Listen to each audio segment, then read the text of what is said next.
On Wednesday, it was reported that Democratic Representative Gerry Connolly of Virginia has passed away after his battle with cancer. Now, this is not exactly surprising. The type of cancer that he had, esophageal cancer, had a low survival rate. Okay, so look, it was very likely that, at least in my mind, that he was going to succumb to it. And, well, at some point he knew as well. And as a result, last month, Connolly had announced that he would not be seeking re-election in 2026 and would be stepping back from his role as the top Democrat on the House Oversight Committee. So that's what happened there. Now, according to Connolly's family, it is with immense sadness, this is a statement from them, that we share that our devoted and loving father, husband, brother, friend, and public servant, Congressman Gerald E. Connolly, passed away peacefully at his home this morning, surrounded by family.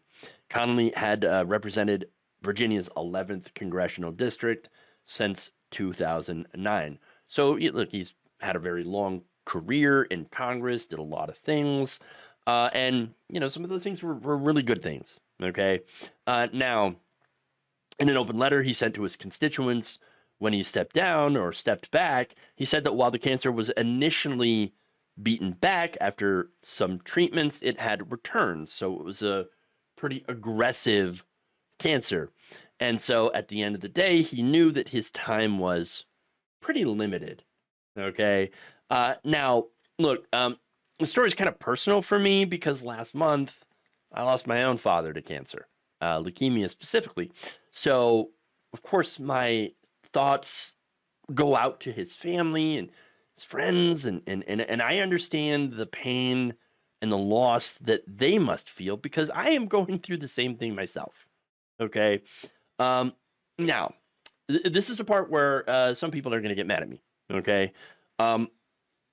Why then, knowing this and his fight, which again is a very serious thing, you don't mess around with cancer. Why then, with him being in this position, would the Democratic Party put him on such an important committee during a very important, very dangerous Trump presidency that is meant to hold Republicans accountable? Why do that after this diagnosis? I will never understand that, especially since the person that Connolly was running against at the time for that spot was AOC. Alexandria Ocasio-Cortez is young, healthy, she's smart, and she's pretty progressive. Okay? And so, well, honestly, in my view, that's probably why she was not picked, because she was progressive. Representative Nancy Pelosi did not want her in that position. For whatever reason. Again, I think it's because she's progressive. Instead, she wanted Connolly. And so did the rest of the Democratic establishment, who decided to put seniority above everything else.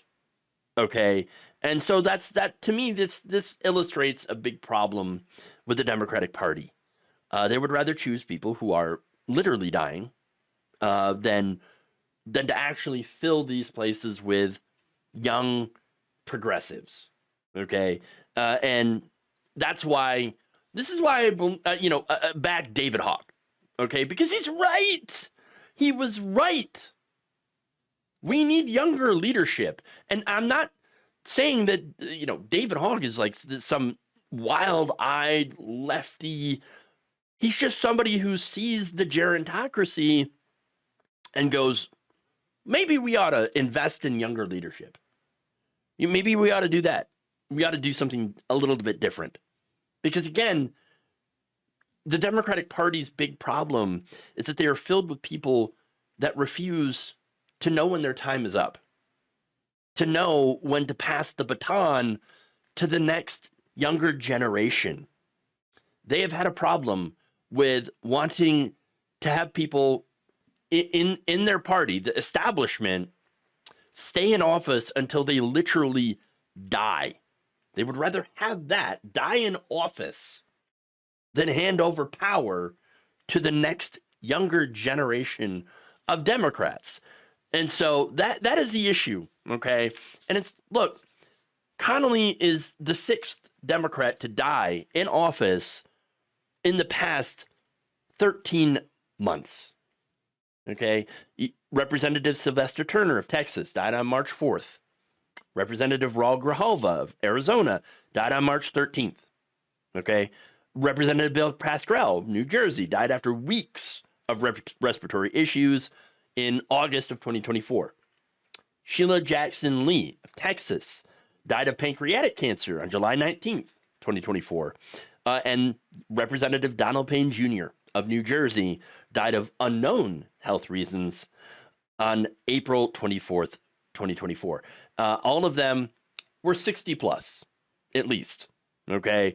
Donald Payne Jr. was actually the youngest there at 65, okay? And so you do have this issue here with older Democrats staying in these positions of power and then dying in office. And that's it. Call me crazy, but wouldn't it have been better for these politicians to have retired so they could spend the rest of their time, whatever time they have left, with their families, and at the same time making room for young, talented progressives? I feel like that should have been the thing. Again, this is not here to trash Connolly. I feel so bad for his family. And again, I'm going through that same pain, okay? Connolly has even done some good work in the past.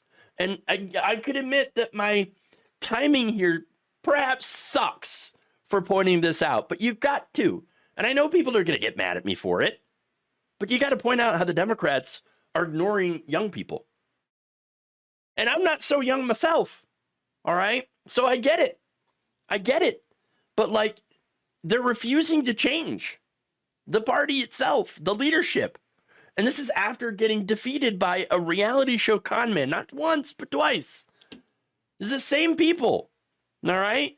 And still, they refuse to elevate young, talented progressives into these positions of power and leadership, which they should be doing, where they can actually do real good.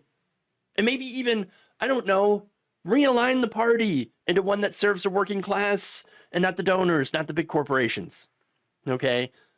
The Democratic Party is in trouble, all right? They're at a 27% approval rate. That's a problem.